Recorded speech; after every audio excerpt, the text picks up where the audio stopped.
Welcome to the Civic Leader podcast. And today the theme is the brief that we will be discussing and reading is the brief called Poverty, published by the Policy Circle. And to do this, I have with me Karen Wells.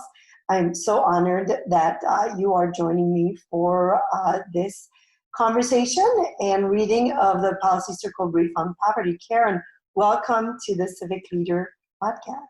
Thank you, Sylvie. I am so excited to talk about this and to participate in the brief. This is very personal for me, so thank you for the invite. I know, and I want to give our audience a brief introduction of giving you about your background. So, Karen, you bring more than 25 years of corporate and entrepreneurial experience to bridge communities. You were just named their new CEO, so congratulations. Thank you so much. I'm excited about it. You know, and prior to this, you've held several key leadership positions with McDonald's Corporation, including serving as a VP of U.S. Innovation, VP of U.S. Strategy, VP of Operations, and VP of Nutrition and Menu Development for McDonald's 13,000 U.S. restaurants. And along with other notable achievements, you led McDonald's negotiation team with First Lady Michelle Obama's Let's Move Children's Health Initiative. So that was a major turnaround for McDonald's. It was. And frankly, it was my introduction to what you do now all the time, which is policy and how to impact policy. So it was a fabulous experience. Yeah, and I remember telling me how you were kind of thrown into this world of policy and operations, kind of its own intersection. I was. So, and I guess beyond your Fortune 500 experience, you've owned and operated small businesses as a franchisee in early childhood development, and you are president and CEO of AEI Group, a company that you founded, based on your passion for philanthropy, leadership development, diversity, and inclusion. So you bring a wealth of experience to bridge communities, and you can also relate firsthand to the families of bridge communities and our topic because you grew up in poverty and you are a first-generation college graduate. So you're guided by your experience and your passion, and you are about to publish a book, The Pursuit of Courage. So congratulations on that accomplishment. Thank you so much. I'm really delighted now that my personal experience and journey, which is in my book, can now be coupled with my business experience for the greater good. Bridge Community provides transitional housing for families facing homelessness. And one of the topics we're going to talk about today is how the system supports or helps people in poverty, and yet there's this whole other world of how to help people get out of poverty, which are completely different dynamics. But we'll get to that a little later for sure. Yeah, that's right. And it's been your passion, given your involvement in a number of program. You created a curriculum for Loaves and Fishes Community Services, a Moving Up program. Mm-hmm. And then you also volunteer on several program, and you are the Posse Circle leader of the Quad County Policy Circle. So that's amazing. So you've also, you've been featured in the Chicago Tribune and CNN, and you were named a rising star by Fortune magazine. So it's amazing that you are joining us to read this brief and also discuss the topic of poverty. So just for, the purpose of this recording is to read the brief. The Policy Circle briefs are at the center of every Policy Circle conversation.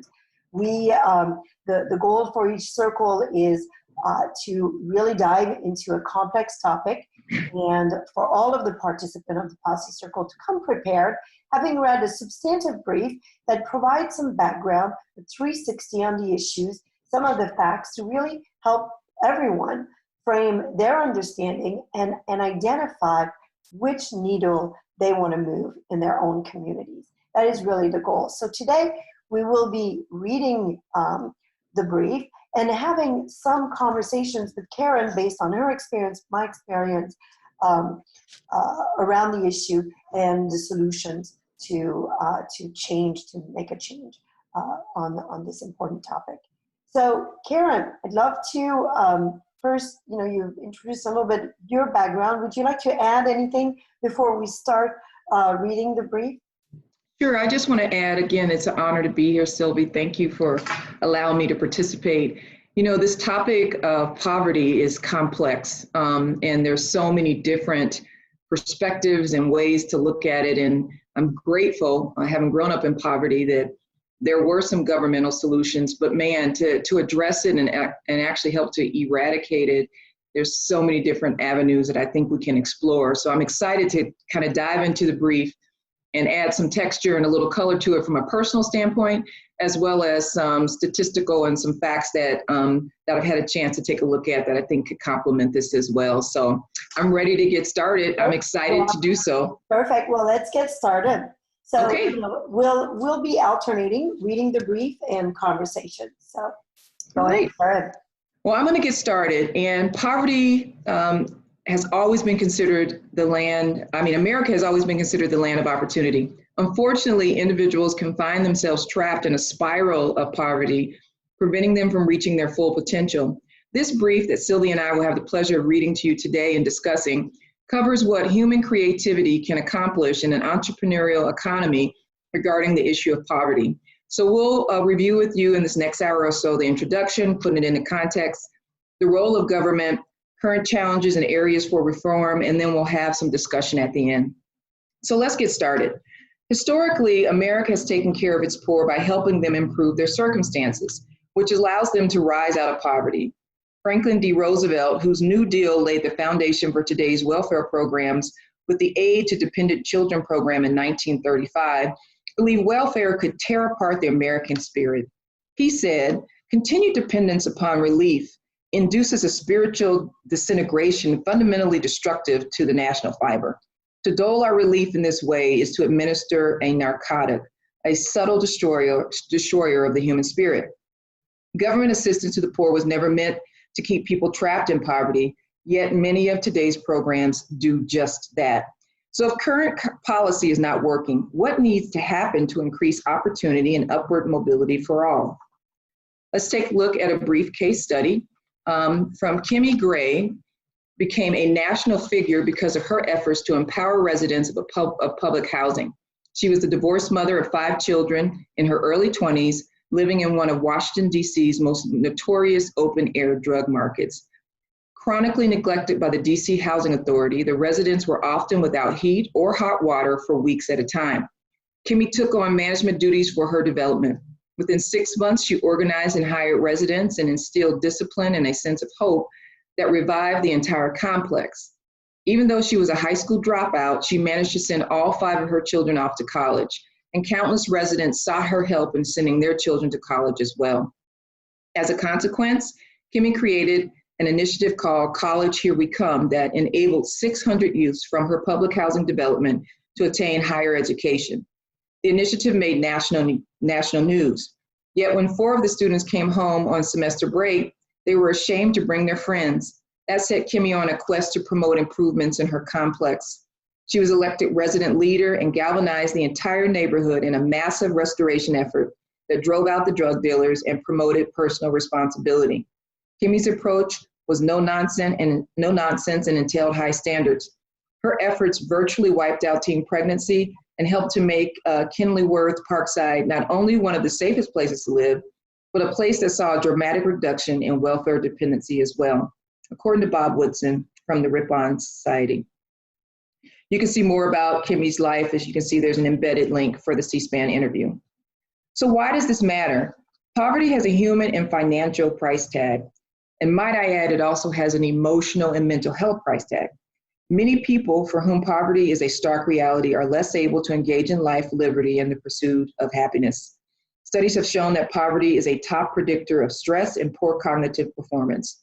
Generational poverty plagues certain communities and creates cultural barriers to a better life.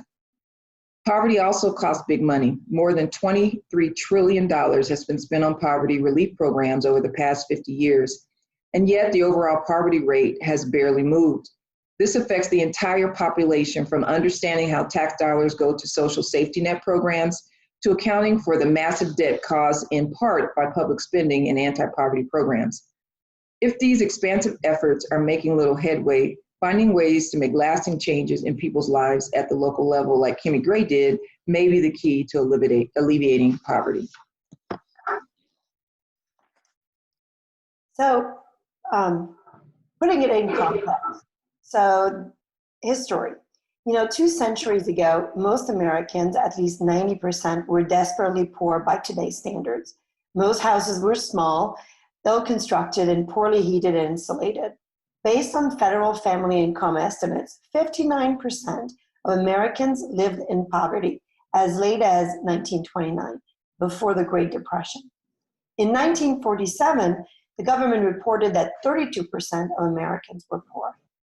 In 1965, President Lyndon Johnson declared the war on poverty, and by 1969, poverty had declined to 12%. Since, the percentage of poor Americans has remained nearly at the same level, ranging from around 11% to 15% since 1973. In 2014, it was 14.8%, about the same rate as in 1967.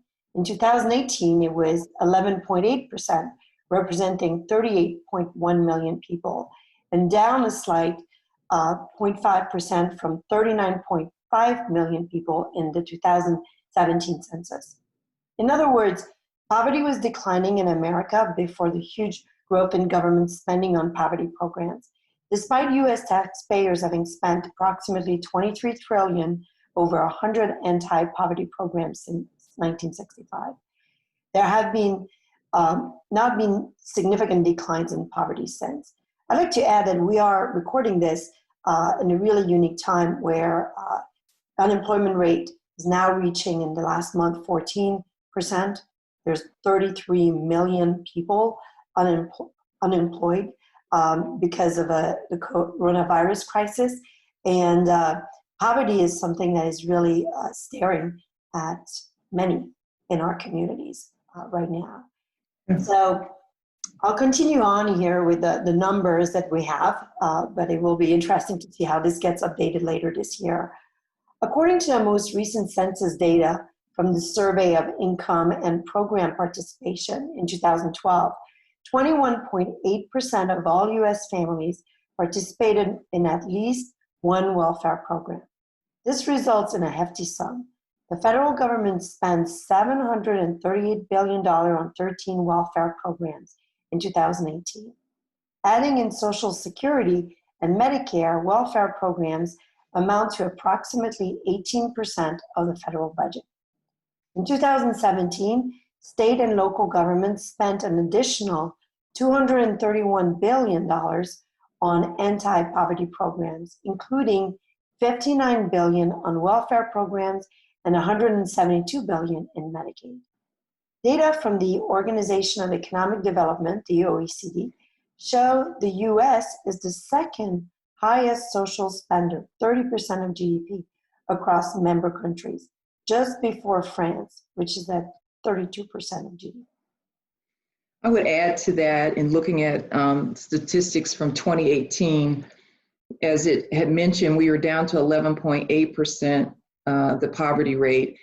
And that was significantly down from 1993, where we suffered through not the pandemic type of issues, but in the 90s, we suffered through a significant amount of recession and unemployment at that time. So if history would repeat itself, we could see poverty rates going up 4 to 10% easily because of the pandemic.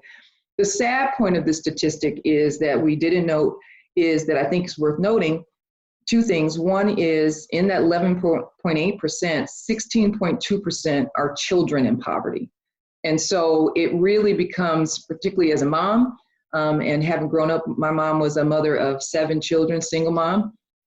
So having all the children in poverty and how that impacts the long-term potential of children is pretty significant, even though that was a drop of 1.8% since 1993. I might note, as an African American, that Black Americans are the ethnic group with the most people living in poverty, in 2018 at 20.8% living below the poverty line, and for white Americans, it's at 8.1%.